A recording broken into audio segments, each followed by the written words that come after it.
Yo, welcome to the Atheist Experience. My name is Kenneth Leonard. With me today is Dave Warnock. Hi, Dave. Hey, Kenny, what's up? What's going on? If you're watching, you may have tuned in today expecting different hosts, but Matt is recovering from being sick, and so the ACA turned to its very best backup options. Unfortunately, those guys were also unavailable, but Dave and I could be here, so here we are. And we'll talk about Dave and the incredible work he does in a moment. But first, I got to get through our usual weekly announcements. So first of all, the Atheist Experience is a production of the Atheist Community of Austin, a 501c3 charitable organization dedicated to the promotion of positive atheism and the separation of religion and government. If you'd like to support the Atheist Experience and the ACA, you can become a member. If you're watching on YouTube, go ahead and click that join button below the video. You can also support us on Patreon at patreon.com/theatheistexperience. If you're watching, you'll see there's a fundraiser below the chat. Feel free to participate in that. One of the great things about the ACA being a charitable organization is YouTube is not going to take a cut of anything that you donate. So please feel free to do that. We now also have a channel that houses all of the shows on the ACA in audio podcast form if you don't want to look at us. Visit tiny.cc/AEN podcasts. You can also become part of the Atheist Experience community and our fan-run Facebook pages. There's facebook.com/groups/AXPFG. There's the private fan group at groups/AXPPFG. And we have a new fan-run group, the AXP Fan Debates group. So check that out if you want to mix it up. If you would like to continue the discussion with us after the show, join us in ACD, our fan-run Discord server at tiny.cc/ACA Discord. And be sure to check out our other shows. You got Truth Wanted, Secular Sexuality, Talk Heathen, and the Nonprofits. We keep this party rolling from Thursday through Sunday. Now, the ACA is not just the people that you see on camera. The real core of this organization is our incredible group of volunteers who make up the crew. Do we have the crew cam? Can we spotlight these guys who are making it happen today? My God, crew. Look at them. Woo! And now with all of that out of the way, Matt, we hope you feel better soon. Obviously, we're all praying for you, sending various incantations. Dave sacrificed a goat, I believe. We're sending the producers are telling me they're sending thoughts and prayers to Matt's house today. So with all of that out of the way, feel better, Matt. As a former pastor, I feel obligated to lead us in a prayer. Father God, we just thank you right now for our brother Matt. No. Having like I'm flashbacks sorry, here. Something took over. Dave, what have you been up to? For people who don't know who you are and what you do, what should they be aware of? Well, I do the thing Dying Out Loud, and it's kind of an organization that sprung up after I got diagnosed with ALS 2 years ago. In fact, little do most people know that you and I just met up in Chicago just a couple of days ago. We met for the first time in person, as I met a few other people there, and I was actually in town for Lou Gehrig Day, and went to a Cubs game at Wrigley Field, and it was Major League Baseball finally called a Lou Gehrig Day, and it was June 2nd this year, and they're going to have one every year. But it's just calling attention to ALS. As many of you know, if you follow me, you know I have ALS, this motor neuron disease where my muscles are failing. I'm losing strength in my arms. Pretty much that's where it is right now, but it's going to spread to my whole body, and it's a terminal disease. And so that Dying Out Loud is my effort to make the most of what I've got left of life. And in essence, I talk about living out loud. And so if any of you are familiar with that, I think they'll put my links up in the chat, and you can follow me along there if you want to. But that's what I've been doing, and a lot of shows like this, and everything I can put my hand to, I do it just to talk about things that matter. Yeah, that's what we do today, right? Hell yeah, talking about things that matter. Well, speaking of talking about things that matter, what callers should we jump into? Oh, so many juicy ones, so many good ones. Let's you see them. I don't know. Yeah. What do you want to start with? I mean, I think Cameron in Maryland looks like has probably been on the longest. I don't know how you feel about talking with them. Yeah, let's talk to Cameron. Yes. Cameron, what our notes say is that you are an atheist with questions about the purpose of life without a God. How can we help you today? Hey, thanks for taking my call. I'm an atheist that's been listening to the show for close to a year, and I haven't been able to get enough of it. Like, I love all of your episodes, and I'm so happy that you took my call. Well, Yeah. the show is the callers, so thanks for calling. No problem. I came forward as an atheist a little over a year ago, and since then it's just been so hard for me to live my life with the same level of optimism that I've had before as a Christian. And recently I've been wondering if perhaps lacking a purpose in my life is what turned me into such a hardcore pessimist. So I just called in to ask for advice. What was the purpose before you let go of your faith or belief? I'm sorry, could you repeat that? Yeah, I was asking, what before letting go of your faith, what was your life's purpose then? So I lived my life with the purpose of everything that I do is to be done to glorify God. Okay. And, you know, is something that was really hard for me to do because just going to church and listening to sermons and reading the Bible and studying it, it didn't make sense to me. Like, God just sounded like an asshole, and it didn't make sense to me why I would want to glorify somebody that condones like this whole everything that Sure. it sucks in this world. Cameron, let me ask you, what brand were you, if you will? What strain of Christianity did you adhere to? I was a Southern Baptist. Okay, evangelical. Yeah, that's a broad term I use to describe the kind of Christians who really believe in a born again experience, and Jesus is the Son of God, and the Bible's the Word of God. And you know, I want to. Can I just jump in and kind of speak to what your question is here, and then Kenneth may have some thoughts too. But the whole idea of purpose, and if you've listened to the show for the last year, you've probably heard me talk about a little bit of my story and facing a terminal illness as an atheist, whereas I used to be a believer for 37 years and believed that I was living a life to glorify God. But as I've come away from that and been out of that for the last 10 or 12 years, I realized how narcissistic this particular God must be to demand and request our unwavering worship. And I was thinking about this. We were coming back from Chicago. We were in an Uber. We took an Uber back to the airport, and as luck would have it, the dude was playing worship music.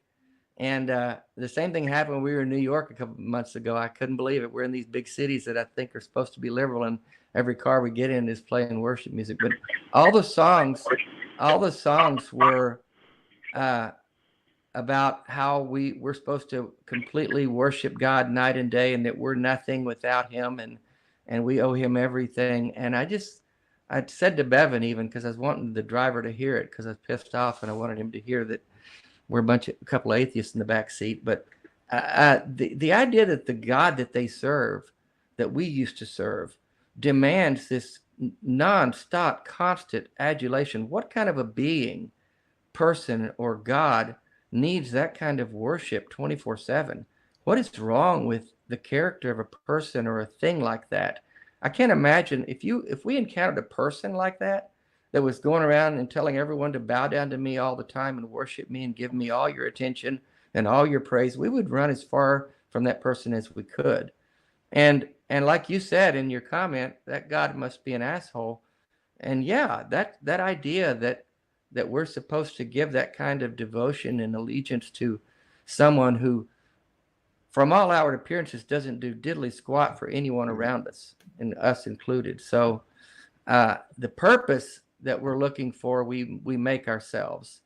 And the idea that we had some kind of a purpose when we followed God it was an illusion to begin with, because we were just living our lives and we were giving all this undue attention to this being that we never heard back from.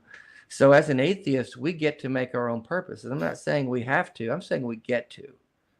Yeah. It's an interesting thing. Cameron, I was at, you reminded me of a quote. I don't remember where I heard this, but because you used the word pessimism, and the quote goes something like, optimists are people who think that this is the best of all possible worlds that we're living in, and pessimists are people who realize that they're right. So I was actually talking to my therapist about this exact issue just a couple of days ago about purpose. And I don't know about your theology, but when I was a believer, there was this idea that the life that we're in right now is just a warm up, and what we're waiting for is eternity. So if, like I did, you've let go of that idea, then this life, these moments that we have, really are all that we have. I find that sort of imbues my life with a greater sense of purpose and also of urgency. I'm less likely to feel good about sort of wasting my time in light of the idea that this life is what I've got. So if I've got opportunities to get out into my community and do stuff, or to try to make someone's day better, volunteer, whatever the case may be, I better jump on it, because this isn't the warm up. This is the entree here. We're living it. I don't know if that helps at all. It helps so much. So the screener said that I'm calling from Maryland. I actually drove from my home state, Virginia, to my boyfriend's house in Maryland, because my family is extremely Christian and they don't leave me alone anywhere, because I still live at home and they don't respect my privacy at all. But while I was driving here, I was listening to the podcast. I listened to the Atheist Experience on Spotify, and I was listening to the episode from last week, and there was a caller who called in and said that,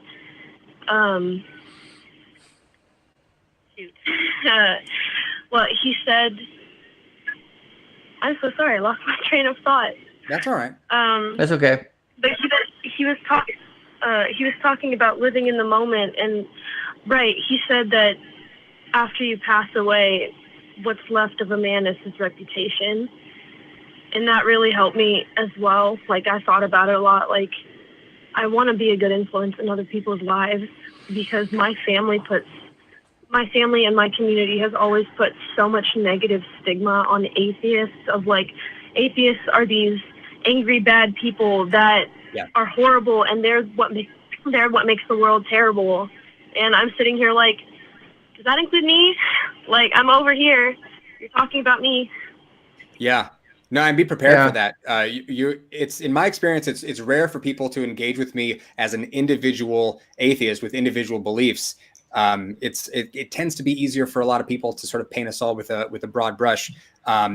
So it may be useful in talking to your family and friends who don't quite understand, to just emphasize that you're still you. You're you. You're not all of atheism. You're a person with your own beliefs, working things out, trying to make sense of the world, and just wanting to believe true things. That might help. And that's why I, for one, am very conscious of using the word atheist. I used to, early in my deconstruction process, kind of use the soft A word, agnostic, and kind of avoided the capital A, atheist, because it had such a negative stigma, like you said, Cameron. But the reality is, until more of us who are good people, who are generous and kind and loving people, let people know that I am a good person. I'm an atheist and I'm a good person. And you need to get to know that, because that's the reality. And until more of us are openly out about being an atheist, and then live our lives in front of these people, and they see that we're good people and that we're not monsters and we're not mean and angry, we're good people. And we just happen to not believe in your God. That's it. That's the only difference. And so, it will take some time, but they will see that you are good. Live your life, show them the purpose you're living, grab the moments. What Kenneth said is so true. And if you haven't looked into what I'm doing, the Dying Out Loud stuff, follow along, go to daveoutloud.com, and listen to some of the stuff I've talked about, because I talk a lot about the moments and that this life is the one life we have and that we have to make the most of it. And we are the ones that are responsible for that. And if we don't like the story that our life is writing out, then rewrite it, write your own story. And you're gonna be fine, Cameron, and your family and friends and those who are questioning you and giving you a hassle, they're gonna calm down a little bit as time goes on. I hope. Yeah. Is there anything else we can help you with, Cameron? No, that's it. You guys answered my question and did so much more. Sweet. Thank you, Cameron. I would encourage you to check out, especially that the private fan group, the Facebook group. That is a group that is really designed for people who aren't out atheists to still be able to find a community and without sort of broadcasting who they are all over Facebook. So you are so far from alone. There are so many people who are in the exact position that you are in. And if you would like to talk to some of those people, that's a great place to do it. Thanks for the call, Cameron. Thank you guys so much. Awesome. Have a nice day. Have a great day. All righty. Bye-bye. Awesome. Ah, she's just getting started on the journey of truth and reality. I love it. I love it. I love it. I love it. I love it. That's rough. I mean, I remember back in the day when I was going through exactly that same stuff. It's hard. But if you're watching this too, if you're in Cameron's position, you're not alone. No, there's a lot of us out there and more every day. Let's go to Joe in Virginia. What do you say? Joe in VA. Let's go. Joe, you are on with me and Dave. Joe, what can we do for you? Our note says that you wanted to talk about bad moral arguments from atheists. What can we do for you? Yeah, do you remember me? I talked to you last time with Jenna. You probably remember that call, right? I do. Yeah. How's it going, Joe? Nice to talk to you again. Good. No, yeah, I like you and Dave. You guys seem like really good guys. I like that you treat people with respect. So I have a lot of respect for you guys. So. Oh well, thanks, Joe. Yeah, I wanted to. I'd like to go for. We talked about morality last time. Yeah. Yep. So you talked about. You said, and I asked you, are there things that are like really wrong? Is there this objective right and wrong? Yes. And what would you? Is there an objective right and wrong?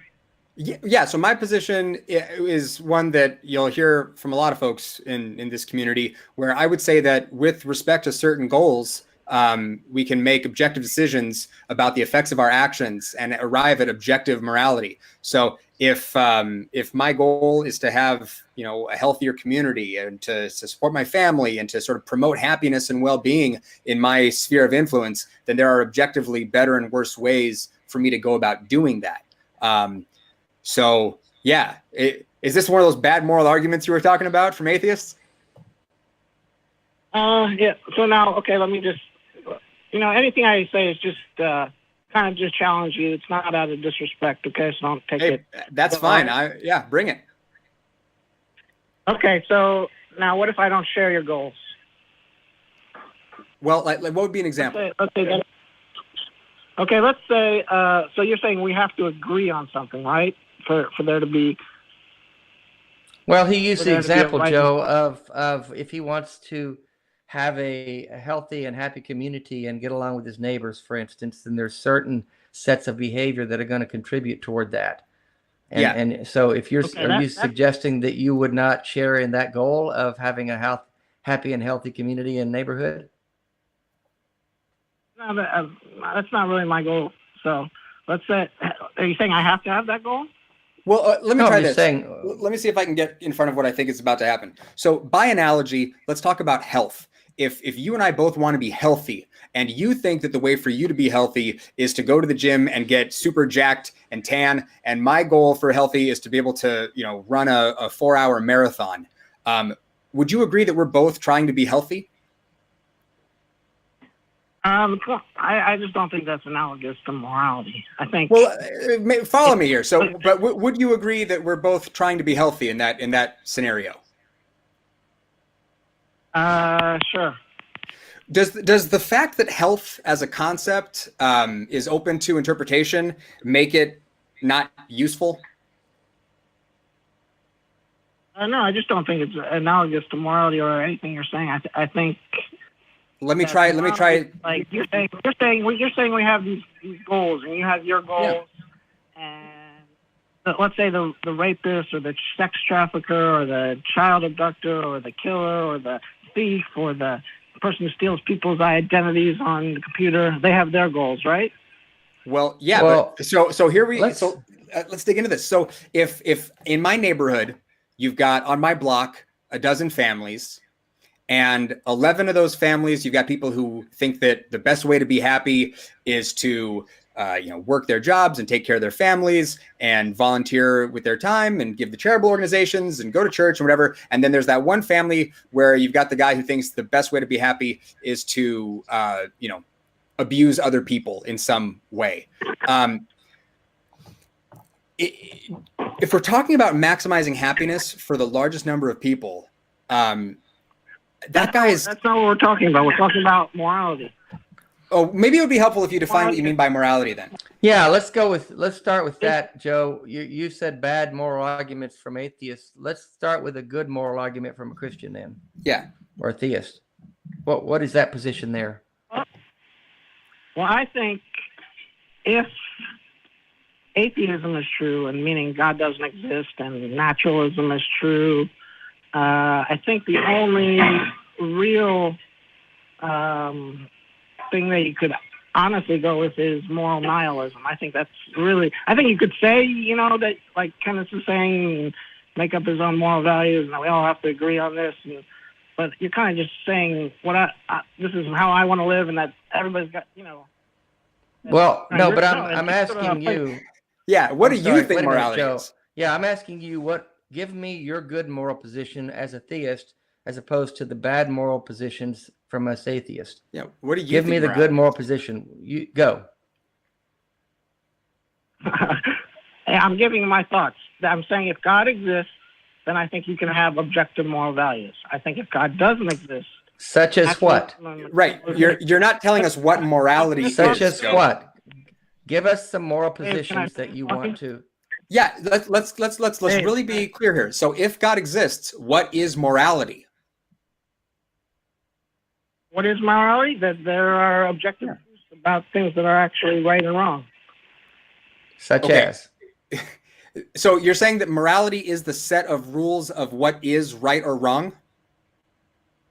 No, I didn't say rules. I think you said rules, but I think that you can have that people have intrinsic moral value, and that there are objective things that are bad, such as wrong, such as murder or rape or that. I think if God does not exist in naturalism, I think every person can just make up his own opinion. I don't think anybody has any moral obligations or duties. But are you talking about sort of the why, though, behind things being right or wrong? Is that what you're getting at as far as what morality is?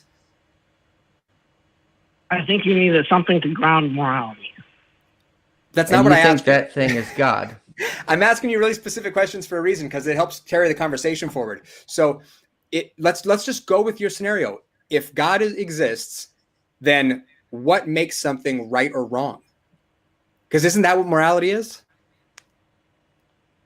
I would say probably it's just in God's nature, God's commandments. It's a difficult question. I agree, but I think under atheism, I think you have to logically be a more nihilist if you're going to be honest.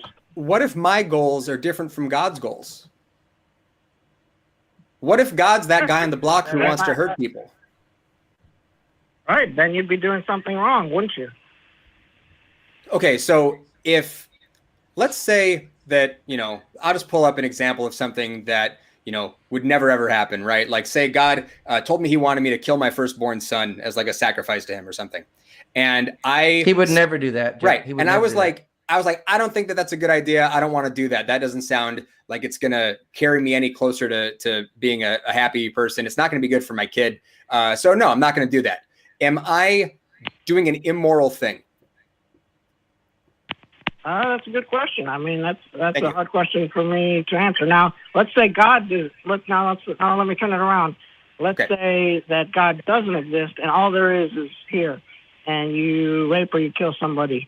Are you doing an immoral thing? Are you Yeah. are you morally obligated to help person and not hurt a person? Because Yes. the guy who rapes someone or kills someone, they're benefiting from that, right? Who's benefiting? Who's benefiting? Who said that? If we have a society, if we as a think species, you don't think we're, you don't think the rapist or the killer is doing it for a reason? I think they're doing it for a reason, but I would argue that it does not benefit them. No. Are you so Or Joe? anyone. Wait a minute, Joe. Hold up, Joe. So it's clear that you're coming from the position that without God as the moral lawgiver, that we're all just nihilists and we do whatever's right in our own eyes, and there is no right or wrong or good or bad. That's what you're trying to say, correct? That's not what I said. I didn't say you are anything. I said the logical position, which I think comes with being atheist. Not you specifically, but if atheism is true, I think that's the logical position. It's not at all the logical position. I'm sorry. You're just it's fucking wrong. I mean, look, because I don't believe in God, but there's nothing. You're saying that because I don't believe in God, let's just personalize it, that I'm going to go out and rape and kill all the people I want. In fact, I do rape and kill all the people I want. You know how many, like Penn Teller says, that number is 0, because I don't want to do that, Joe. And I'm an atheist. So the fact that I'm an atheist and I don't have God looking up, listen to me. The fact that I'm an atheist, that I don't have God looking over my shoulder, you're not listening, Joe. Joe, you're not listening. If you're saying that the logical conclusion of a society without God is moral nihilism and chaos, then you're going to have to personalize it, because you're talking to 2 atheists who don't believe in a God and thousands of others who watch the show who disagree with that position. And you're saying that that's the logical position. And it's not, because it's not happening. Well, I think it is, but well, I mean, here's the thing though, because Joe, if your position is morality is whatever's going to make God happy, okay, then you're in trouble, because I think I didn't say that either. Okay, well, or whatever is consistent with God's nature. Is that better? Yeah, I guess. I'm not. Okay. It's a hard question, yeah, but. Right. So if morality is consistent with whatever is in God's nature, then I don't really care about morality. If morality is a conversation about, it's sort of a growing dialogue and body of knowledge about what's going to be best for humanity, well, now I'm interested. And if that conflicts with whatever is consistent with God's nature, then I don't really care about what's consistent with God's nature. I don't even know that God exists. And nobody seems to be able to agree about what God's nature is, which is also a problem. I would agree with that. I agree. That's a hard thing. I just think there needs to be a grounding for morality. There is. And you think that grounding is God? It's that conversation about what's good for humanity. Yeah. Well, if you go out throughout history, how many murders and rapes and all these things have happened throughout? They don't seem to care about humanity. So why do they have to care about humanity? And you care about humanity. Maybe other people don't care about humanity. Have you ever thought about that? But this is the thing. If there's people in our society who are atypical with their brains, and they don't care about humanity, fine. The rest of us need to be worried about those people. We need to deal with those people and sort of mitigate the risk of those people hurting others. But the rest of us do care. The rest of us care. Can you choose to not care about your own happiness? Now, if I said we all have to care about animals, do we all have to care about animals? And let's say I say it's wrong to eat animals. Is it wrong to eat animals? There's a discussion to be had there. Under some circumstances, I think it would be wrong to eat an animal. Under others, I think the case could be made that it's not. What happens if one person says what's consistent with God's nature is being a vegan, and another sort of congregation says, no, God wants us to be strict carnivores? How do we resolve that? Because that's the position that we're in. Nothing. Nobody's right. Nobody's right. Nobody's wrong with everything. Well, is that a true statement? Come on, that's a ridiculous thing to say. There are things to be known about the nature of reality. We can know things in the same way we can know things about health. We can know things about morality. We can make assessments about what's good for us and what's not good for us. Okay, Well, I disagree. I think you can say what's good for us, but you can't say I have to care about what's good for you. Like, I might care about my own well-being, but I don't have to care about your well-being.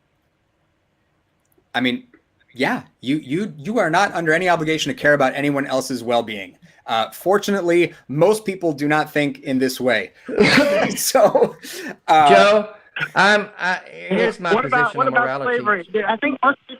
I think most people thought that way when slavery existed, or if you go to the Nazis, or if you go I bet the slaves didn't. to Africa and I don't know if you want to get into a conversation about God's morality and slavery. I don't think you want to go there. Really quickly before we I just have to ask. As Kenneth said, we don't have any moral obligations. So why? I didn't say that. I didn't say that. So here's what I'm going to ask you. How do we know what is consistent with God's nature? I don't know. How do we know? I don't know. That's a good question. I just think we need a grounding for morality. And you think that should be God, but you don't know what that is. But you don't know. This doesn't sound like a sincere conversation anymore, Joe.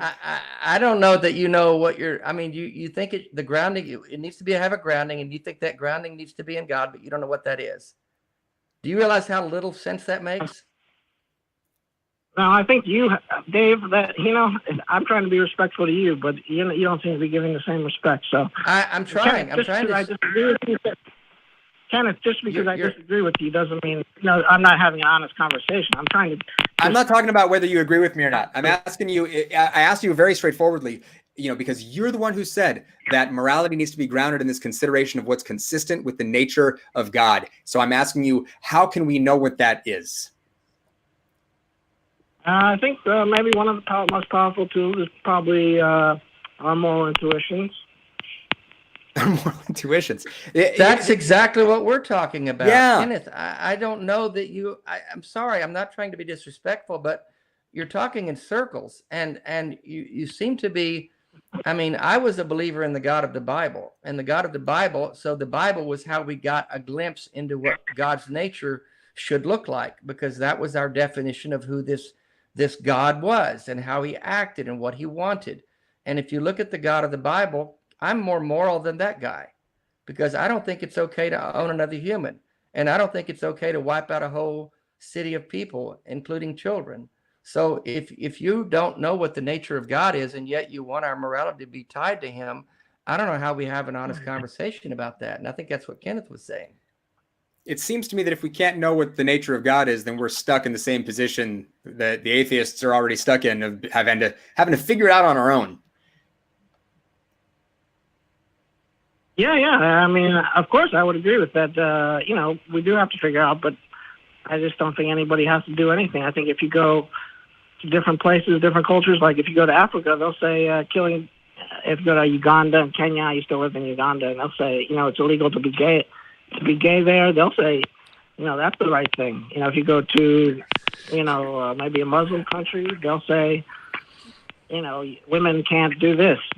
That's right. If you go back in time, though, killing slavery was accepted. So there's right.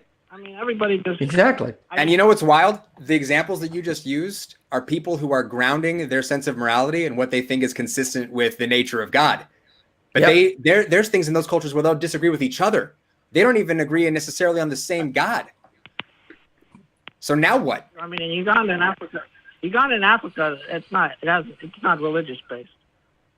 Well, okay, depending on where you go. But Joe, I think we got to move on. Anyway, we got a bunch more callers. Yeah, we got a lot of calls. Thanks for the call, Joe, and lots to think about there, maybe. Huh?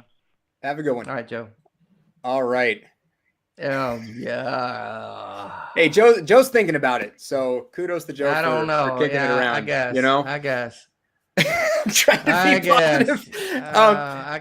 I was going in circles, man. Yeah. How would you feel about Richard? Where's Richard? Richard is in number 2. Yeah, he's been there a while. Let's talk to Richard. All right. Richard in Nevada. How the heck are you? You want to talk about the note that we have is a little confusing. It says spontaneous generation is that life can generate from non-life, and all life has genetic code, which proves it is illogical. I'm not sure what that means. Richard, maybe you can clear that up for us. Well, you pretty much hit it in a nutshell. Spontaneous generation is a garbage mouth lie. life cannot derive from non-life. All life has a genetic code. What is spontaneous generation? Code to produce apples. What? Can you help me out? What is spontaneous generation? Life coming from non-life. Okay. Okay. Non-life. All right. So what is the point you want to make or the question you want to ask? I'm sorry, go ahead and say it. Say it again. What's the point you want to make or the question you want to ask? Well, I just want to illustrate that life cannot come from non-life, that all life has a genetic code. How are those two things related?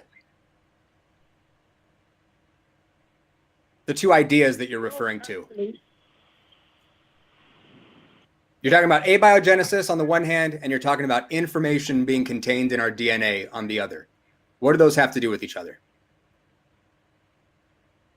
Well, actually, the thing I would really like to talk, I just wanted to point that out. I just wanted to point out which is extremely obvious.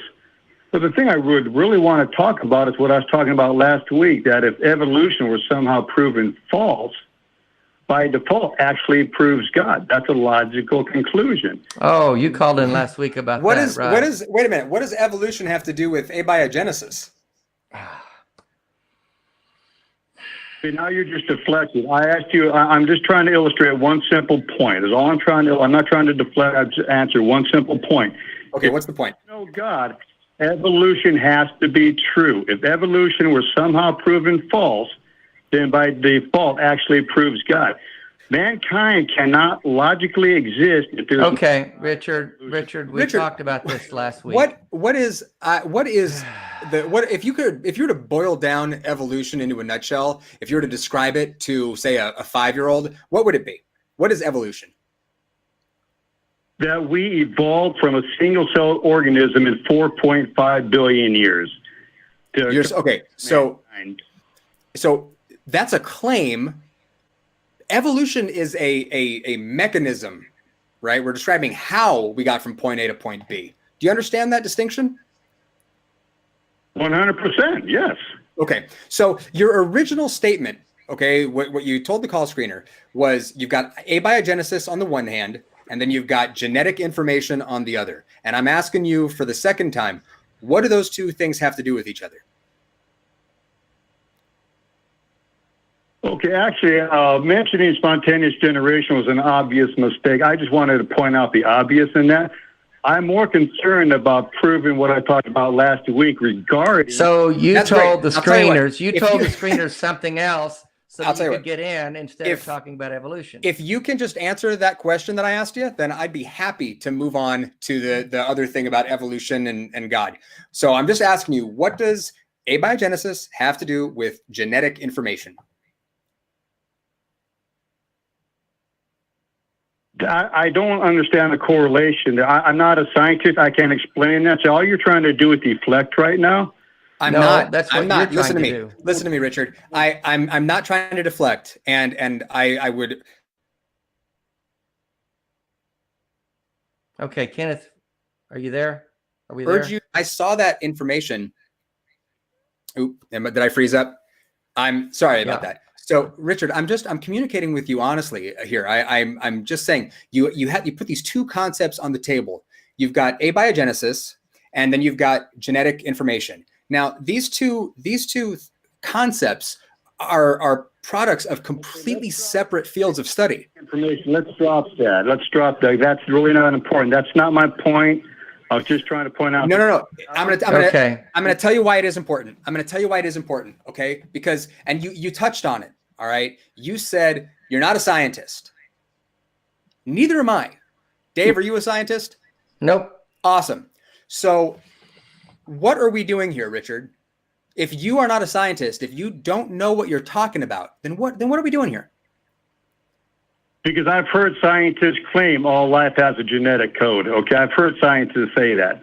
Okay, how did we get there? Life has a genetic code, and it seems to be true. Apple seeds cannot produce apple. I mean, apple seeds have a genetic code to produce apples. Orange seeds have a genetic code to produce oranges.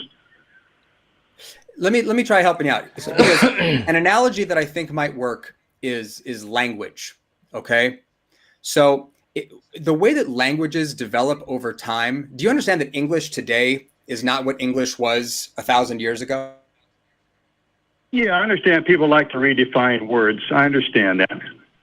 That's the world in which Hey, we let me overcomplicate the meaning of words. Let me jump in. You froze up again, Kenneth. Richard, I was on the call. I mean, I was on the show last week, and I remember you calling in. It seems to me, I'm just going to say this, that you told the screeners something that you really didn't want to talk about, but you didn't want to mention evolution again because it probably wouldn't have gotten you to the call. So you're trying to put something up to the screeners that you're really not talking about. You want to talk about evolution not being true, and then you want to claim that if it's not true, by default, God created all life, and that creation is true. You said that last week. I will be forthright. Pardon? Well, like I said, the reason why I mentioned spontaneous generation is to just point out an obvious point, but that's really not that important to me. What's more important to me is if evolution were somehow proven false, the operative word, I know. if it was somehow... I know that's important. I know that's important to you, but it doesn't make it true. It doesn't make it true. You could prove evolution false tomorrow, and that doesn't by default jump us to God creating Adam and Eve in the garden. You don't get to make that leap. What would it take in your mind to prove evolution false? Again, you're missing my point. I'm not trying. I'm just saying if. You need to understand what I'm saying. If evolution were proven false, by default proves... Okay, let's do it. Let's say it. Okay, so right now, evolution's off the table. We have no idea how we arrived at biological diversity here in planet Earth. Now what? Okay, I'm sorry. Say that again. I'm saying, okay, so we'll take evolution off the table. Okay, let's just say we have no idea how we arrived at biological diversity here on this planet. Okay, now what? Go ahead and prove there's a God. Well, you have to understand that human DNA is extremely complex. It's more complicated than any computer ever built. So if there's no God and there's no evolution, logically we cannot exist. It's illogical to suggest otherwise. Okay, so I want to point out what you just did. You're saying, so evolution's off the table. We have no idea how we got here with our complex genetic, code, for lack of a better word. So hang on, man. So what you just did was you said there's an extremely complex thing. We don't know how it got here. Therefore, God. Do you see that that's what you just did? You're not understanding what I'm saying. Okay, run it by me yes, again. We are. And run it by me one more time. It does not exist, and evolution is not true. How can we logically exist? Anything you say will be... There you go. Okay, so I'm telling you, this is so simple. What you're saying is, if evolution isn't true, then we don't know how we got to biological diversity on planet Earth. Therefore, because we don't have an answer, we're going to shoehorn in God to fit that gap in our understanding. God goes where the gap is. It's like there's probably a name for this. God of the gaps. Gaps. Have you ever heard of this, man? I'm not trying to be a dick, but this is textbook what you're doing, Richard. Love comes from God. Evil and confusion comes from the enemy. Okay, Richard, we're done with this. First of all, I'm gonna hang up on him, Kenneth. But first of all, Richard, you called in under false pretenses and told the screener something else, and you're not been honest. And we're tired of this conversation because you're not listening. It's disappointing. Well, hey, I'll tell you what. How would you feel about going across the ocean, talking to Ahmed? It might be Ahmed. I think I called him Ahmad earlier pre-show. Ahmed. Okay. You want to do it? Yeah. Yeah. All right. Coming in hot from all the way from Egypt, we've got Ahmed. How you doing? I'm fine. How are you? Good. Okay. Our note says that you wanted to talk about how Allah is evident. Yeah, so Allah is God's name in the Arabic language. So we're familiar. Yeah. Mm-hmm. And you guys are taking the position of atheism, and one would take the position of atheism or agnosticism if he says that he does not see or does not find obvious evidence for God, and I think that this position is not reasonable. Okay, so where do you see the evidence? Okay, so let's agree on some premises first. So God would be a conscious being, an underlying mind. Would you overarching all over the universe, right? You would accept that as... I'm willing to run with whatever definition and attributes of God you want to use, my friend. Yeah, define Allah in your terms and in your experience and worldview. I would just focus on this attribute because God is not a material being and is not part of this universe, but obviously he has will and he has intent and he has a plan. So I would focus on the attribute of the mind. All right. And okay. So how is that evident? There's an immaterial being that is not part of this universe that has a mind and everything that comes with having a mind. Are we on the same page so far? Yeah. So we look around us. We are in a material universe. We have creatures other than us. Those creatures are biological creatures like animals, like insects, and those creatures. Let me ask you this question, for example. When you look at a beaver, for example, okay, when you look at a bee, for example, so a beaver would build this dam. A bee would build those hexagonal structures that they call home. A bee would go and find flowers, and it will signal through dance to its comrades to come and find the pollen. Can you give me an explanation how a beaver understands what a dam is, how a beaver would construct this design with all its sophistication? How would a beaver know that a river is something that he can build a dam on, and who is teaching him that? And how does a bee understand what's a hexagon? And how does it understand a code for communicating locations of pollen?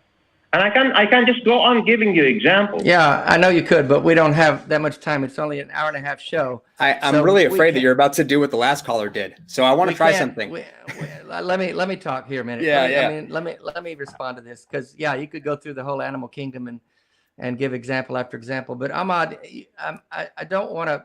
I want to be as kind as I can here, but you do understand that in our world that we live in here, Kenneth lives in Chicago, Illinois. I live in Charlotte, North Carolina. I used to live in Nashville, Tennessee. Almost anywhere in this country you go, if you can talk to millions of Christians who would use that same argument you just gave us about the beavers and the bees and all of the animal kingdom. How do they know what to do? And their rational explanation for that, or their evidence of a God, would be the Christian God, the God of the Holy Bible, not Allah, but Jehovah, Jesus Christ.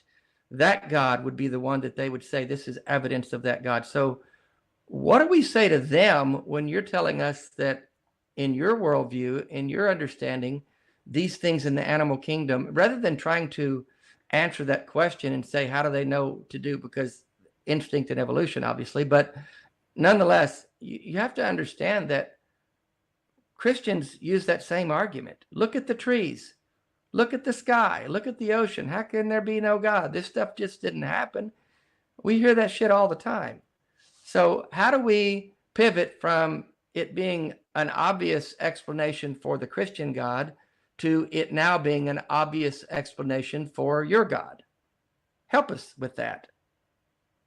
You want me to answer this question? So I answer this question in 3 very simple points. Number 1, I did not define what I want to prove to you as being Allah or being Jehovah or being Brahman. It doesn't make a difference to me. My premise. You said Allah is evident. That's your note to the callers, to the screeners. I qualified Allah as a name for God, and I qualified the attribute of God that I'm focusing upon as being a mind overarching this universe. So this is number one. I don't care which God, which name of God you would pick, and which religion you would take as the way to worship God. This is not my issue at all. This is number one. Number two, for Muslims, we accept that Yahweh, or in English you call Jehovah, is Allah, and we accept that God the Father is Allah. And according to my reading of the Hindu religion, I accept also that Brahman is Allah. And I accept, actually, it is part of my belief that there is only one God, and that he did not leave any specific community on the face of the earth to oblivion. He sent messages and messengers all over history, and those messages were tailored to the needs of the time and geography and development of humans all over history. So it's okay if somebody who is a Jew would say, this is evidence for Yahweh for me. This is not a problem at all. In my religion, he is worshiping the same God. And Jesus is a prophet of God, and Moses is a prophet of God, and so is Abraham. So this is not an issue whatsoever to me. And number three, because I said I'm going to go through three questions, the reason for this is not to put a name on it. So if I'm telling you, from where does a beaver get the information of building a dam, its instinct is not an answer. Instincts do not draw drawings for dams. And I'm not telling you, look at the tree or look at the sky. I'm asking you about the specific non-biological information that are needed to build a dam, the specific geographical information that a bird, for example, uses for migration, the specific understanding of sign language, which is a sophisticated thing that a bee uses to communicate a GPS location for pollen. This is non-biological information. If you call it instinct, fine, great, call it whatever you would like. This is just a name tag. What is this information? Because are sources of information. And we go back, the absolute mind. So if you believe that there is no God, this is just material, where is this information emanation to each and every single living creature in the animal kingdom, as you say, is coming from? Okay, so, Kenneth, you take it. All right, a couple things. One thing that came to mind with everything that you just laid on the table was I'm wondering, just very briefly, if you are aware that there are groups of people, there are tribal groups that have been discovered around the earth, you know, by researchers, anthropologists, who have no God concept whatsoever. Are you aware that this is a thing?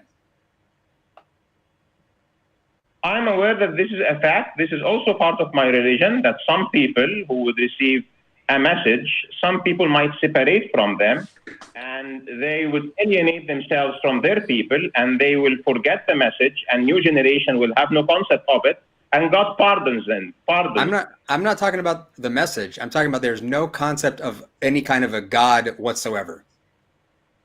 This is also not my issue. My issue is those guys. All I asked is if you're aware of that. That's all I'm asking. I am aware, but okay, all right. I just a thing I wanted to touch on, just because it sounded like earlier you said that God has visited everybody on earth with a message. So I just wanted to get that out there. So here's where we're at. You're talking about behaviors, okay?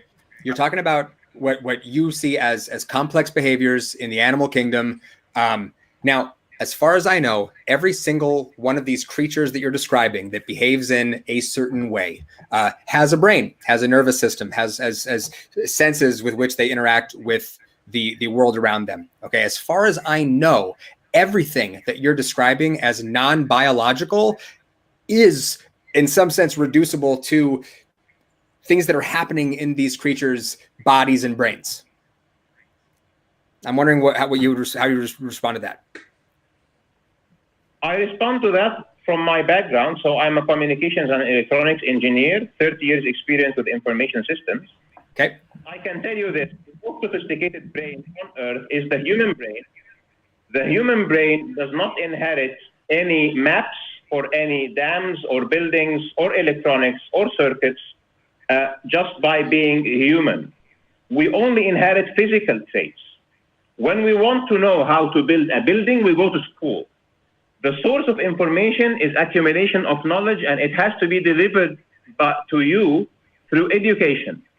And you get education from another mind. It's either written but we get educated. So my question to you is, apart from humans that have this thing of not getting knowledge programmed into them for a reason that I can also explore with you, where does every single living creature on Earth get its information to be able to live its life from?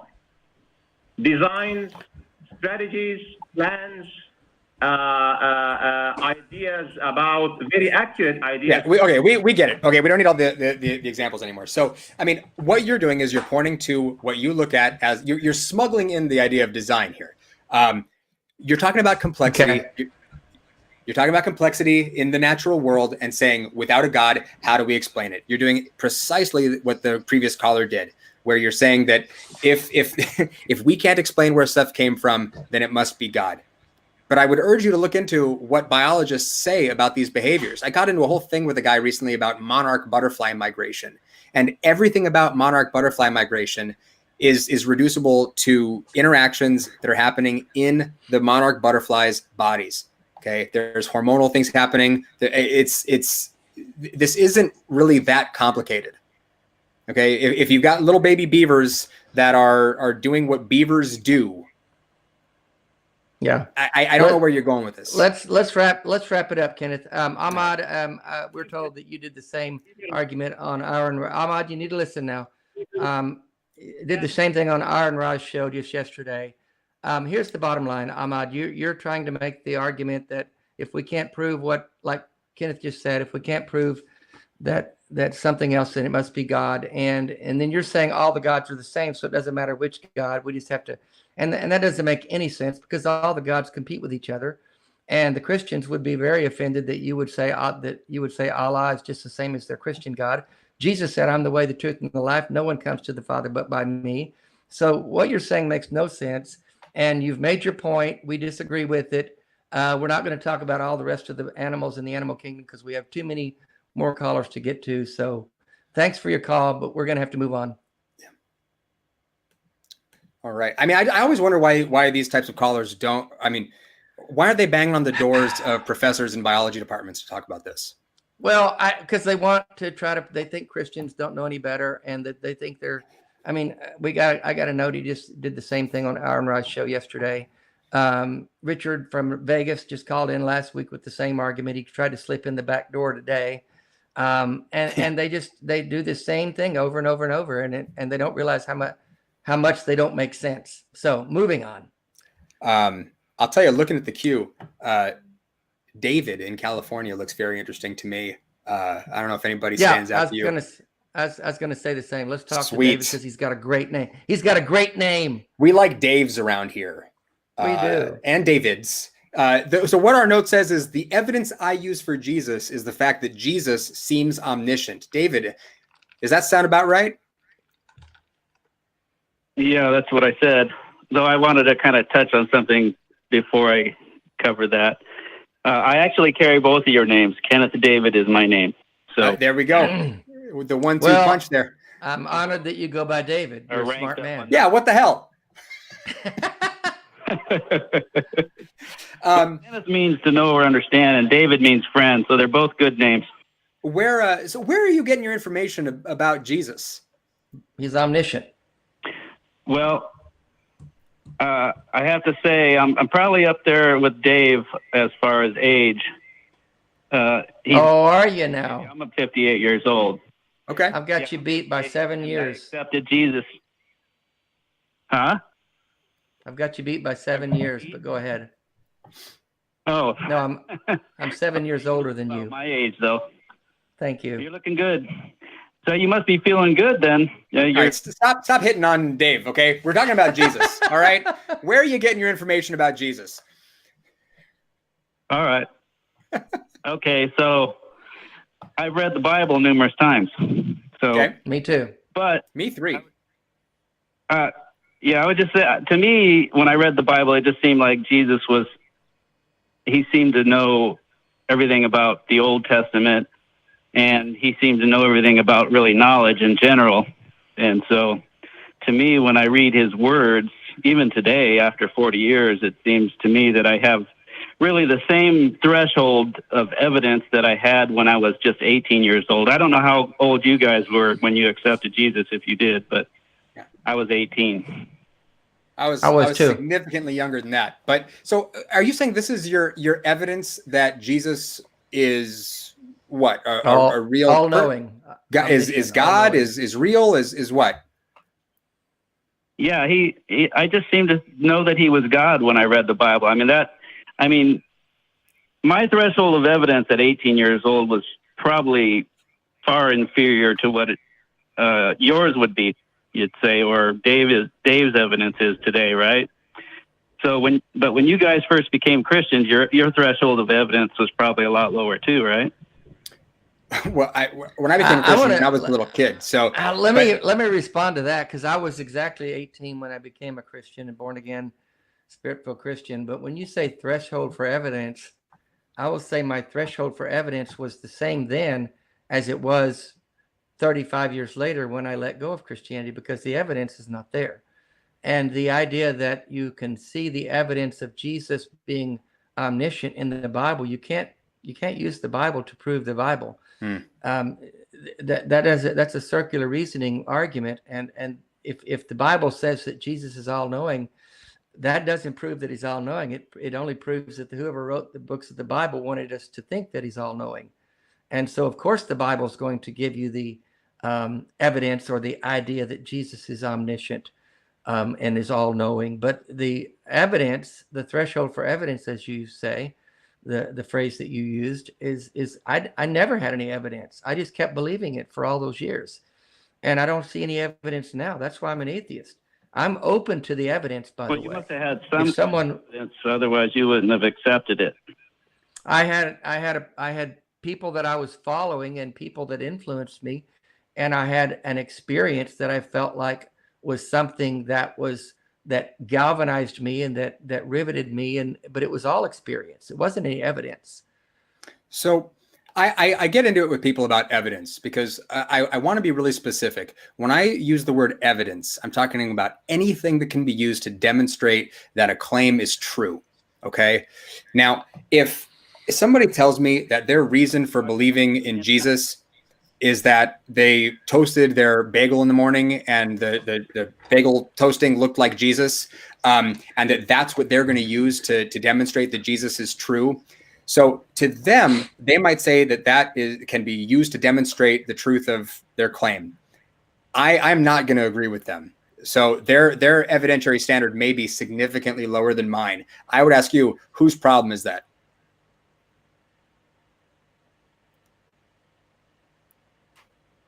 You there, David? Okay, go ahead. Yeah. Because people tell me about their evidence all the time. But if I'm operating from a standpoint of saying I want something that can be used to demonstrate the truth of a claim, and they're willing to accept something else and call it evidence, I think that's their problem, not mine. Well, yeah, but that's all I'm saying, that for every individual, I determined what my threshold of evidence is. Dave determined what his threshold of evidence was, and it must have been met because he accepted it. So I'm going to ask you this. In terms of your beliefs, how much do you care about whether the stuff you believe is true or not? I care a lot. So what would it take to convince you that? Go ahead. If I didn't put a high value on truth, I wouldn't still be a Christian. I would be an atheist. What would it take to convince you that? At the point I was 18, I was like an atheist. So. Okay. So is your best evidence for Christianity the claims about Jesus in the Bible? Well, I'm not saying what the best evidence for you is, because that's what I'm talking about. No, for you. No, I'm asking you. Evidence is something I determine. Yeah, for you. Well, I'm just going to tell you what was enough for me when I was 18. Well, I'm not talking to you when you're 18. I'm talking to you now. So I'm asking you right now, is your best evidence for Jesus being who the Bible says he is, what the Bible says about Jesus? Well, I was using the omniscience thing. let me your, phrase it. Your slightly idea differently. of omniscience comes from the Bible. You said your evidence for Jesus' omniscience is from what you read in the Bible. Yeah. At bottom, your claim is my best evidence for what the Bible says is what the Bible says, which is exactly what Dave said at the beginning of this call. Let me ask you something, David. Well, that's why I Tell you what was sufficient for me as evidence when I became right. and that's, I mean, it would still be sufficient for me to this day. So what would it take for you to change your mind like I did after all these years about Jesus and about the claims of Christianity? I'd have to have like a major brain injury, probably. Let me ask you this. Are you saying I had a brain injury? No. Let me put it another way. Maybe the cancer affected your thinking. I don't know. Well, I don't have cancer. I have ALS. They're way different. But you got what? I have ALS. It's a terminal disease. I don't have cancer. Oh, okay. I thought you said you had cancer. No, never did. But that's okay. That's irrelevant. Here's the thing about omniscience, and I want to ask you something about omniscience. You said that you believe Jesus is omniscient, which means all-knowing. We're talking about the attributes of God. Another attribute of God is that he's omnipresent. Do you believe that's true as well, that he's always present everywhere? Yes. So let me give you this scenario, and you tell me if you're okay with it. We've got Jesus watching everything and knowing everything, all the time, everywhere.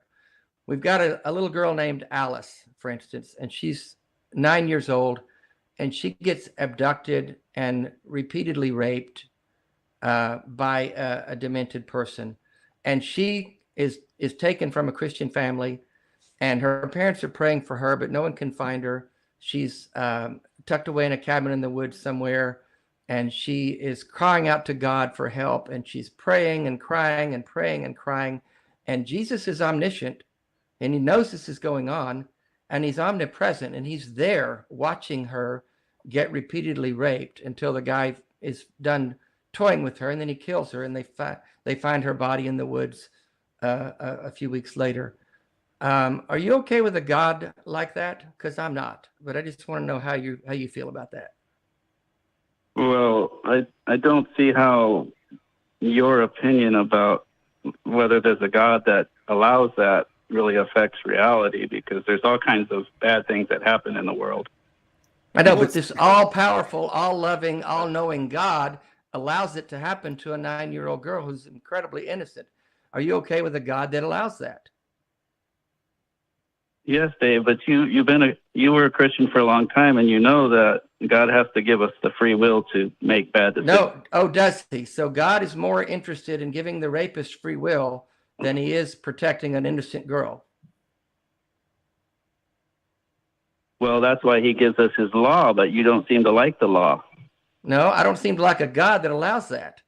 I'm not interested in the fucking law. But I'm interested in a God who does what's right. Command that. Pardon? Doesn't he command that not to happen, though? But he could have stopped it. Did that? He could have stricken the guy dead like he did Ananias and Sapphira in the book of Acts, because they stole money from God. Well, he killed them. Why couldn't he kill this rapist? Yeah, but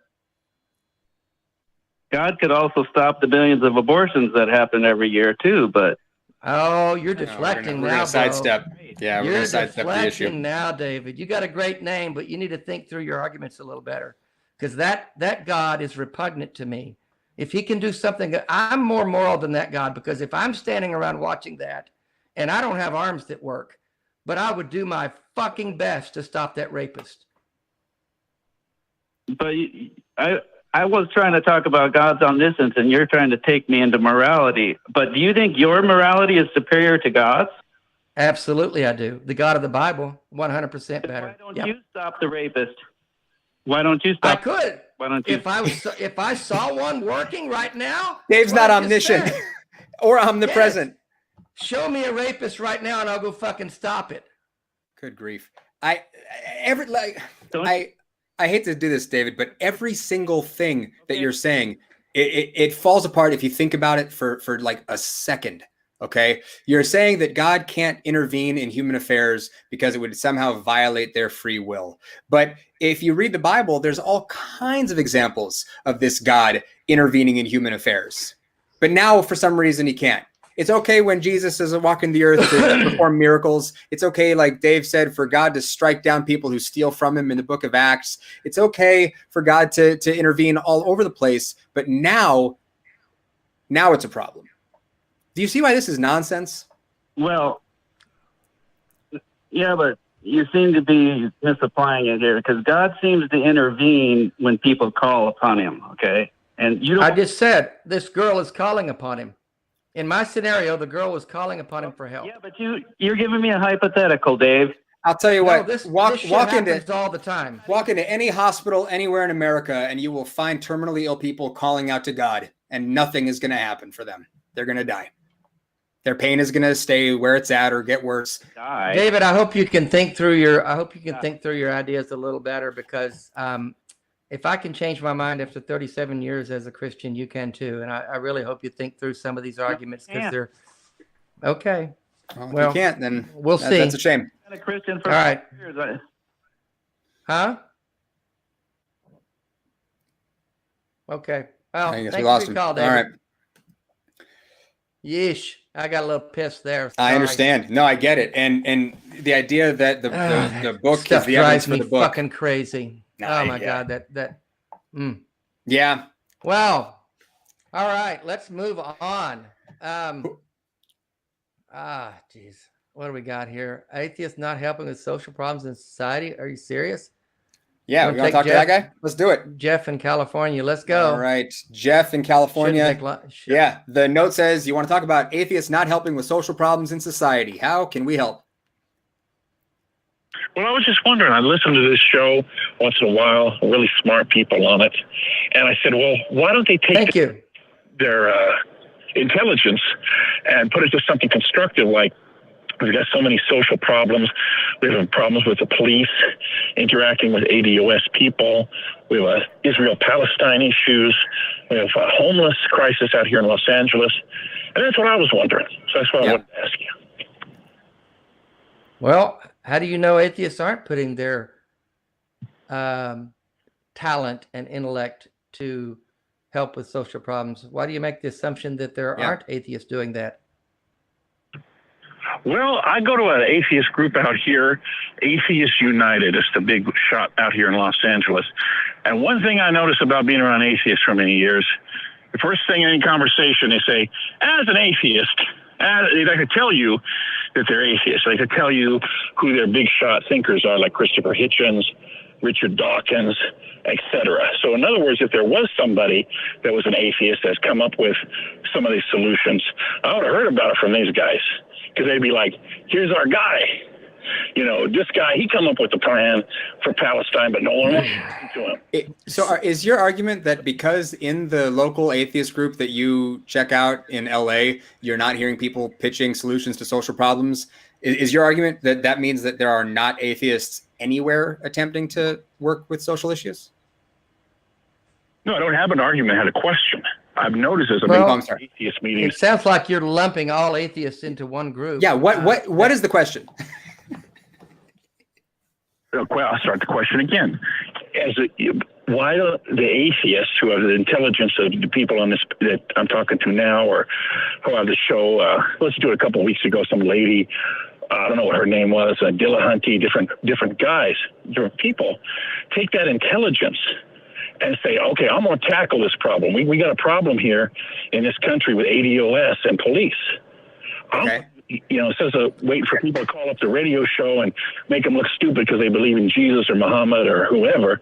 So I'm going to put this. Okay. All right. Let me answer this a couple of ways, Jeff. Yeah. First of all, you're lumping us into groups that we don't belong in. Secondly, there are atheists that are helping with social problems. The group that I'm a part of here in Charlotte, North Carolina, just yesterday had an outing to help feed the homeless and care for the homeless people. I know of people all over everywhere that do wonderful things for society. One issue that you might want to think about for a minute, do you know that there are certain states in this country that if you are an avowed atheist, you can't even run for public office? Were you aware of that? I heard something about that. Yeah, I heard. Okay. That. So, Yeah. you know, that might prevent us from going, hey, I'm an atheist. I'm going to run for mayor of this city. I wouldn't get 10 votes because we're viewed as monsters. And so when you see people doing things for helping society, just because they don't say, I'm an atheist and wear a big A on their shirt, doesn't mean that they're a God believer. So you're making a lot of false assumptions here. Here in Chicago, I can tell you, I'm on my local community policing board. So I go to meetings, I talk to local police officers and the leadership for our district with the Chicago Police Department. I've never once walked into one of those meetings and gone, as an atheist, here's what I think. I just show up and I do what I can to make my community a better place for everybody who lives here. So it might be the case that there's a lot of us out there doing shit that you're not aware of. Yes, of course. So who are your guys that have come up with these solutions? Because I've heard the atheists tell me about Christopher Hitchens and these guys, big shots like that. So who's come up with the plan? Well, first of all, there's no such thing as an atheist solution to a social problem, because atheism is the answer to one question and one question only. It's do you believe in a God or gods? That's it. That's it. It doesn't tell you anything else about a person's politics or where they stand socially. I've met atheists who I think are absolute pieces of shit when it comes to social issues. So it tells you nothing about anything. So for social issues, you'll find more humanists operating out there. You'll find skeptics. You'll find people who are using other tools in their toolbox to attack social issues. But I mean, if your point is atheism has no bearing on a person's social or political stances, I would agree with you. No, that's not my point. I'm saying people that identify as atheists, what are they doing to help the real social problems we've got in this country? Tons. Dave's out there feeding the homeless. I'm working with the police. There's tons of stuff.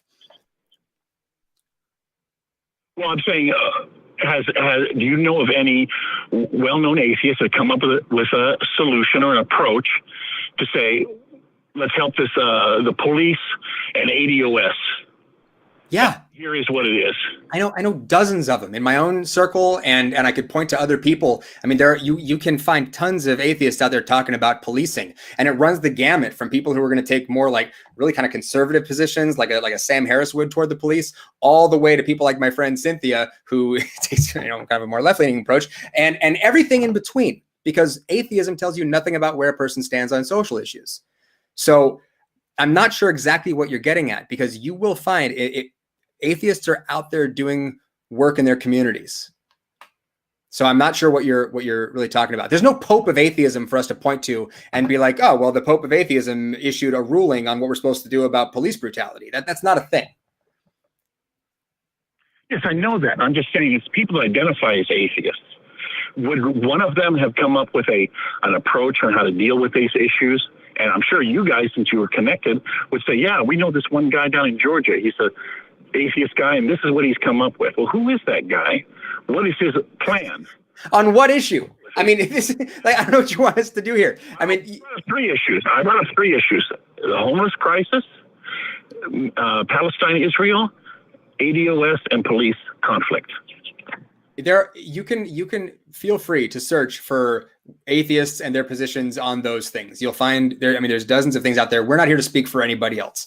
I know I have opinions on all three of those things. I'm sure Dave does too, but we're not here. This isn't like really like a social political type of show. We're talking more about what people believe and why, but we had to pick up this call because the note there about, atheists not helping with social problems in society, that stands out because generally speaking, like everybody I know at the ACA is involved in volunteer work and working to help with social problems in society. So I'm not sure really what more we can do for you. Well, no, you answered the question. It's a question I had. All right. Your answer, and that's it. I couldn't expect anything else from you. All right, cool. Well, thanks for calling in, Jeff. Have a great rest of your weekend. You too. All right. That was interesting.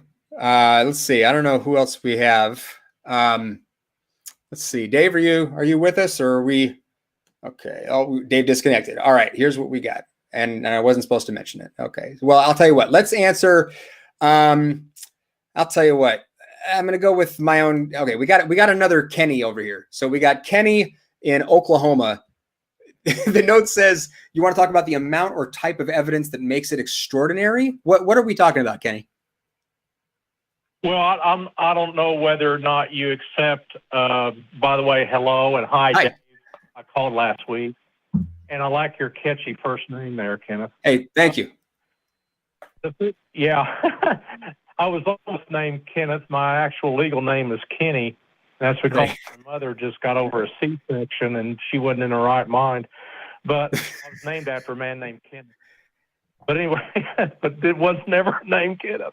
Okay, let's get off that. Yeah. Okay, quality versus quantity. Would Yeah. you accept extraordinary evidence that has a large cumulative buildup, or does it have to have a specific extraordinary quality, like a purple thunderbolt over your left shoulder with Jesus' Hebrew name on it or something? I mean, Yeah. how do you define or quantify or So you're using the term extraordinary, and I'm wondering if you're referring to there's a quote that's been around forever about extraordinary claims require extraordinary evidence. Is that what you're pointing to? Yeah. Okay. I'll just tell you, between the two of us, I mean, if nobody's watching this, it's just us. I don't think that's a legit thing. Okay. I think hey, Dave's back. I care more about, so you may have heard earlier in the show, I was talking about, to me, evidence is anything that can be used to demonstrate that a claim is true. Okay. It doesn't have to be extraordinary. It just has to meet that threshold of, we can use it to demonstrate that the claim is true. As long as it does that, it's evidence to me. So I don't know if that changes anything. Would you, yeah, it does, because I obviously read some Wikipedia thing on you wrong, because I didn't know anything about you. So I looked you up on me, so I could come up with a question just for you. But okay, obviously I didn't understand anything I was reading, or it was wrong. Okay, so here's the deal. Would you agree, you and Dave both agree, that the majority of the people in the world right now are spiritual? If I use a definition of spiritual to mean individuals having the capacity to transcend themselves to find some additional meaning or purpose in life. Not the meaning or purpose, but just additional meaning and purpose in life. They can transcend themselves and go to something else. They can be a tree hugger. They can meditate on pond ripples that they had seen and remember in their mind and get a calmness, maybe activate some oxytocin or whatever. But anyway, they find meaning in life and the meaning in life might just be coming to peace with themselves. But can you acknowledge that people can actually be spiritual in that sense of transcending themselves in some way to add to meaning and purpose in life? That's using the. Are you saying that most people do have that ideology? Is that what the question was? I believe most people do approach. Most human beings are spiritual. Right. Yeah, so if that's true, I mean, I guess that may be true, but I guess I missed the first part of y'all's call. I apologize. I lost the power, but what would that, I mean, if that's true, what does that mean? Well, I was going to go to a subset of that, which is to be religious. Right. So if, let's say the vast majority of the people in the world are religious, so what? What does that mean? Yeah. Because people can find meaning in anything. I sort of object to the use of the word spiritual, just because I think it muddies the water a little bit. But I would go with you in saying people find meaning in all kinds of stuff, and we can use that as a jumping off point if you want to. But Dave's question is the one that matters. It's where who cares? What would that mean if we were to determine that 75% of the people in the world were religious of some sort? What would that mean? What difference does that make? It would mean that there's nothing extraordinary about being spiritual or religious, because it's common. And ordinary means to be common, status quo. The reason why there's something extraordinary attached to the resurrection of Christ is because it happened one time that this guy got his body back and was glorified. See, it's called the first fruits of the resurrection, a Christian dogma. Even the Christians recognize that one person got a glorified body, Christ, and everyone else is waiting on the end of that. But I'm not getting to the resurrection. I'm getting to another point. And the point is that I believe that human beings are natural beings and spiritual beings because they're able to operate under both things. And that's my epistemology. I don't limit my epistemology to only things that are materialistic, physical, or natural. I believe that I can be spiritual, transcend myself, And even to the point with my religion, which is the majority religion in the world, Christianity, and I'm Eastern Orthodox, which accounts for a third of all the Christians have ever lived, I'm extremely ordinary in a lot of ways. And so if that's ordinary, why should, I agree with Kenneth, why should I worry about, to a certain degree, agree with Kenneth that why should I be worried about Carl Sagan's statement, extraordinary claims require extraordinary evidence, when I'm not extraordinary? And I mean, well, but your claim is, Kenny, your claim that Jesus rose from the dead. Wait. Your claim that Jesus rose, Kenny,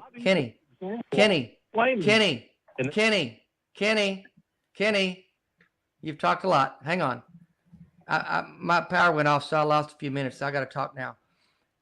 Your claim, you may be ordinary because a lot of people are like you. Big deal. Your claim that Jesus rose from the dead, which is a physical impossibility and is not proven in any way, is an extraordinary claim. And your claim that belief in that act, the resurrection, makes one a born-again Christian, which then allows them to inherit heaven when they die. Those are extraordinary claims, Kenny. So those require some extraordinary evidence. What do you have?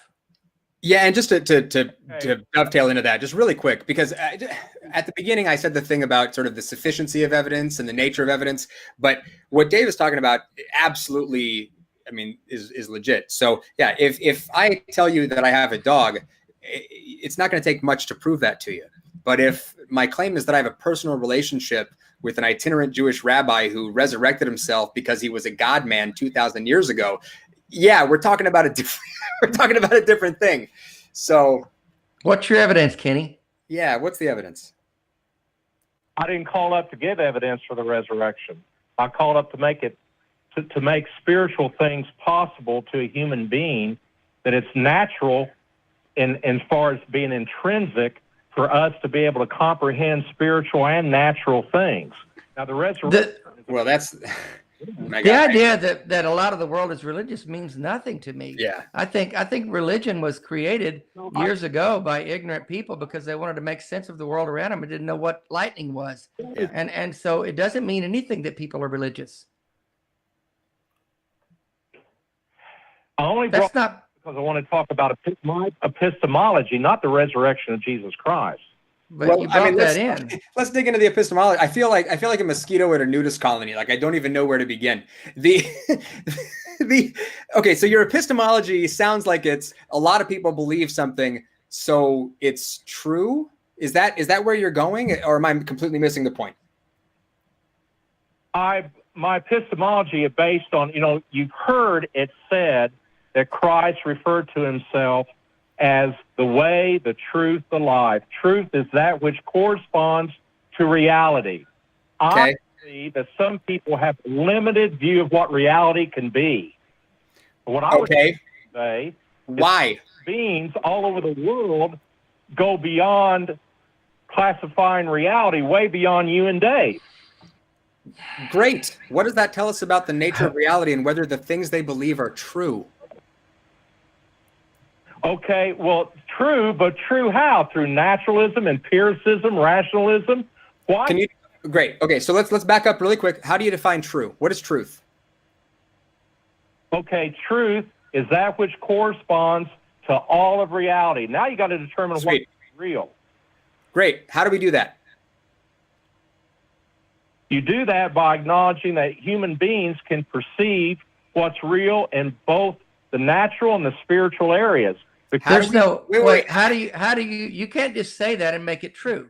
Yeah. You're saying that we all have the ability to determine something in the spiritual realm. Prove that, Kenny. I don't believe that 1 second.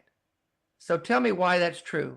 Cultural anthropologists and child psychologists have already established that children, if they could be left alone to feed themselves and all that and develop their own society, would eventually invent a religion. It's man's nature to be religious. God. That's not exactly a glowing. That has nothing to do with the whole epistemological thing. But that's not exactly like a glowing recommendation. That's not making something true or real to say that a bunch of people do it. There's a bunch of people who believed QAnon was a thing. there are a bunch of people who believe Trump's won the election. That doesn't make it true, Kenny. Kenny, you're talking about perception. I mean, I'll tell you this. I've talked to a startling number of people in the last year who believe that they have perceived ghosts, that they live in haunted houses.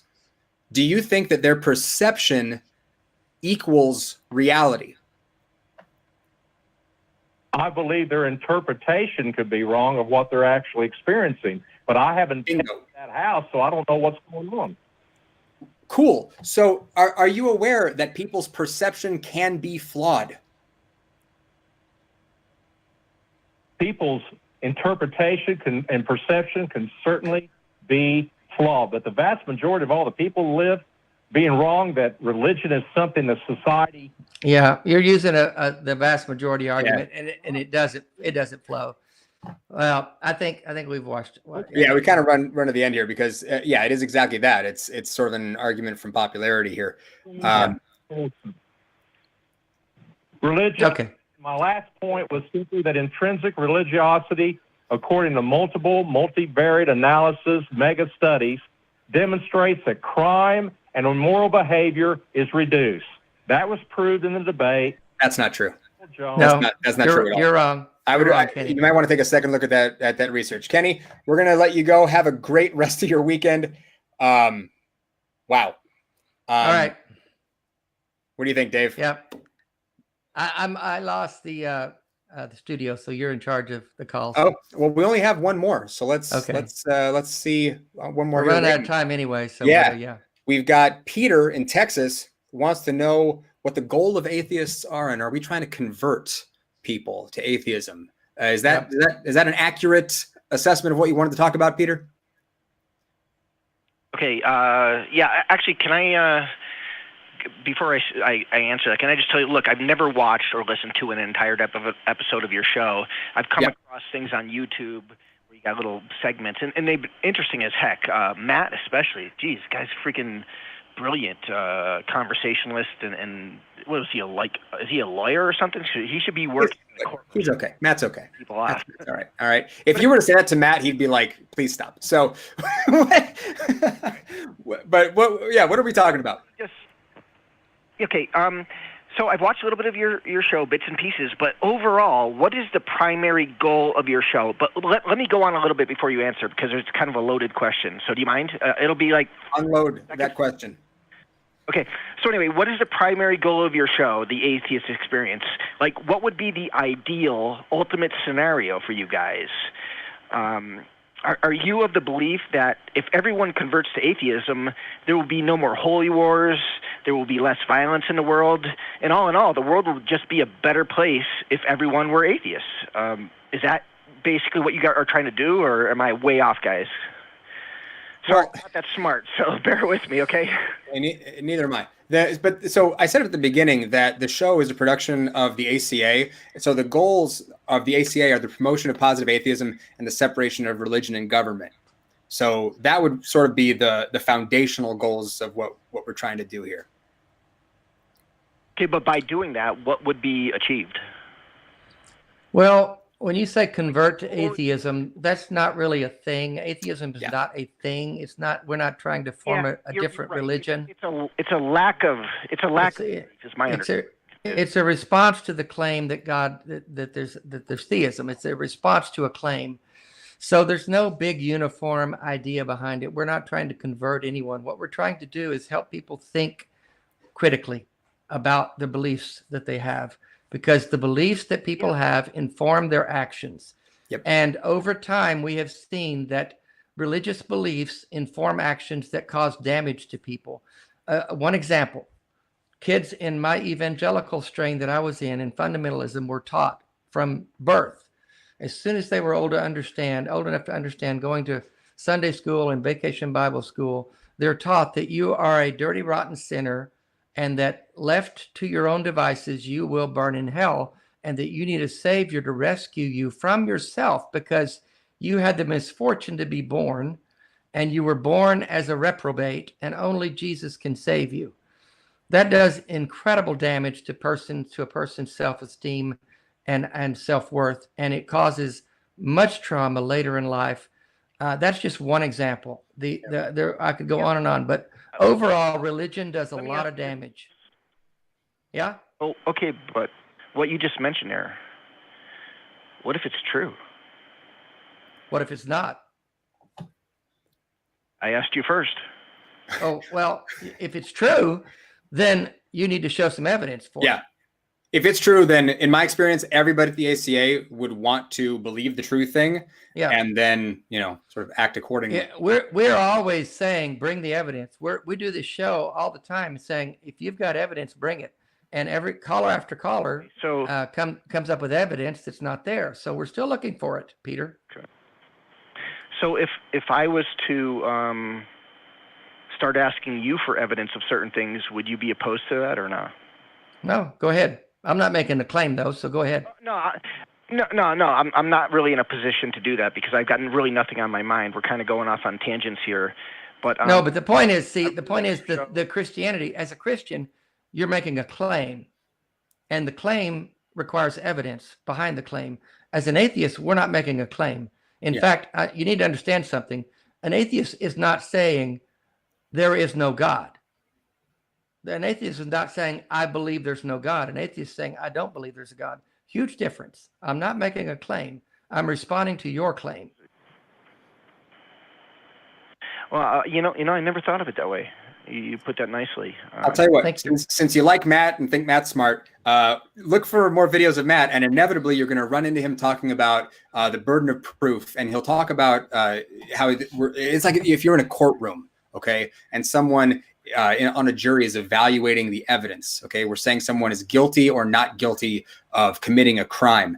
The burden of proof rests with the prosecution, who is saying this person is guilty.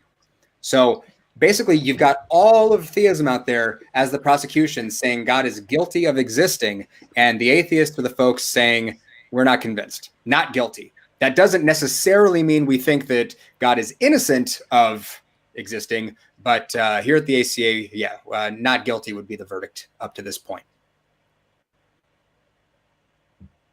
So does that make sense? Okay. I'm sorry. Say the last. I just missed what you said. I said, does that make sense? What we're, how we're putting that? Yeah, it does. It does make sense. But I was like, if you ask me, let's say I get another call because I think you're at the end of your, I don't know, your time limit. I don't even know how long your show is. Yeah, we are running out. Okay, so I don't have time to give you proof today because I'm just not organized enough. But if I come on another show and say, yeah, I can give you some proof, and then I follow it up with it by saying, but you guys are going to have to help me with it. Well, let me ask you this.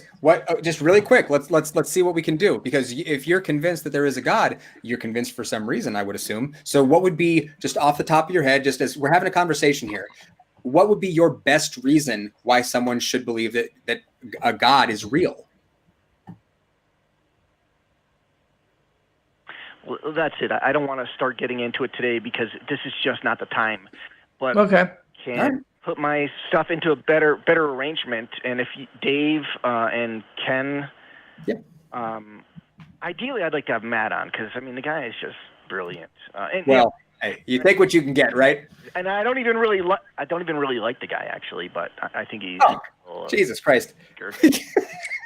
That's okay. He doesn't like you either. No, I'm just kidding. Well, you know what? Do some thinking, get some notes together. Do some thinking, get some notes together, and call in again. Yeah. Okay, I'll do it. But last question is, I noticed that for something you don't believe in, something, you use God's name and Jesus Christ's name quite a bit. Why is that? I say Jesus Christ a lot when I'm upset. It's just would you use your mother's name as a cuss word? No. My mom exists though. And I'll tell you, when I was a believer, I never ever did that. But now, if I stub my toe, it's Jesus Christ. I mean, it's just become a thing. It's fun to say. You should try it. Yeah. Because in my mind, I might as well be saying like Johnny Appleseed. Like it's not like a real thing. It's just an explanation. When you don't believe someone's there, you're not worried about offending them. Yeah. What? Of course, you just said Johnny Appleseed's not a real thing, and I just said, but then again, to you guys, God's not a real thing either. So, okay, listen, before people come at me in the comments about how there like is evidence for a historical Johnny Appleseed, I was just pulling a name out of my ass. Okay, so please direct your hate mail to Matt. I don't know, not because I don't care. It's done affectionately, guys. Really, I'm just trying to see what your sense of humor is like, how uptight. But you guys seem really cool, and I like that. We are cool. Again, my name is Pete. My name is Pete from El Paso. I would like to get on the show another time if I can. And the very last kind of question is just, Dave, man, I heard about the ALS diagnosis, and that kills me, man. I'm sorry about that. I wish I could do something to help you. I tell you, I'm going to pray for you. That's no good. I know that in your mind. Yeah. Someone else with ALS. Thanks, though. And I'm sorry. And anyway, last thing, what can I do to help you? What can I do to make your life better? You know what? Send gobs of money. I need money, man. No, I'm just kidding. I'm just kidding. You know what? Just saying that is enough. I appreciate your concern, man, but thank you. I'm sorry, what'd you say? No, I said that's cool. I'm looking at Kenny on like YouTube, and he's kind of like laughing, getting a good. I'm just like, because Dave's got such a positive attitude, and I know if I was in Dave's position, I think about this. I don't know that I would be, able to be as warm and generous and just kind in the face of. It's weird. I don't know, because I mean I'm kind too. You know what? But none of us. We don't need to get down that rabbit hole. None of us know what we're going to do in a certain situation until we get there. So. Yeah. It's just life is what it is, and we make the best of it. Grab all the moments you can, Peter. Grab the moments. It's all about the moments, and this life is the one we know we have. Yeah. Have a great rest of your weekend, Pete. All right. Right. Is that it? I think that's it. We're all tapped out. So, Dave, how can people find out more about you? DaveOutloud.com. It's all the links to all my stuff's on there. YouTube, Twitter, the TikTok, all the stuff. It's true. You are on the TikTok. The ACA has a TikTok too, people. Go check that out. Yeah, it's sort of just getting off the ground. So throw some support behind that if you want to see some more of that kind of stuff. I want to reiterate, there are ways for you to support what the ACA does. You can become a member. Click that join button below the video. I don't remember if I talked at the beginning about how there is a fundraiser going on. So down below the chat, you can donate to what the ACA does. And because it's charity, YouTube's not going to take a cut out of it, which is nice. You can support us on Patreon, patreon.com/The Atheist Experience. Check us out at that tiny.cc/AEN podcast if you want to get our shows in podcast form. Become part of the Facebook community. And again, if you want to continue to talk with us after the show, we'll be in ACD, our fan-run Discord server at tiny.cc/ACA Discord. And last but definitely not least, I'd be remiss if we didn't go back to that crew cam, because none of this would be happening without those wonderful people. They're the best. They rock. We got Crew Cat. Nice. And Matt, get better, buddy. Yeah. Jeez, Matt, Love get you, back. Matt. All right. Well, that's all we got for today. Yeah.